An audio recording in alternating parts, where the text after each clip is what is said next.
Chantal Beck. I'm a partner in McKinsey's London office. I focus on oil and gas, energy transition and decarbonization.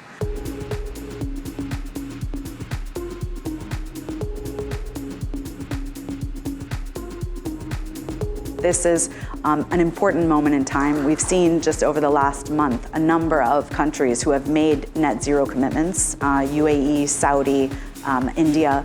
And so I think that sets the context for many of our energy clients to respond to, and that forces action. We see really four key ingredients. One is around the technology side. A second one is around the customer side. What is the willingness to pay for a green premium? We also look at the policy side. What's the role of governments? How do you create the conditions for companies to change, right? And we see different response between US and Europe. But finally also the financing side. What is the appetite of the financial institutions to fund the transition, and how do they differentiate kind of the good versus the bad, right? And how do they think about the risk associated with these new energy value pools, right? The renewable risk profile looks very different than something like hydrogen or biofuels. And so how do you help financial institutions to better understand those projects and those companies? One of the near-term actions that we see is companies are putting together their abatement roadmap.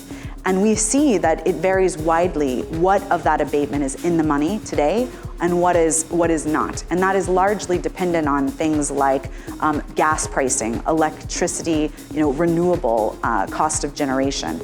And that can create a positive business case. A lot of the long-term actions really relate to some of the existential questions about what's going to be the future of these companies. And so long-term, many companies are looking at what should be the stream of future values, right? What will the oil stream look like? What will the gas stream look like? But importantly, what will the biofuels or what will the hydrogen or CCUS or carbon usage stream look like? And so in particular, for something like hydrogen, we see that companies are trying to build businesses and get them off the ground. And part of that is through an ecosystem approach where you aim to lock in a customer through offtake.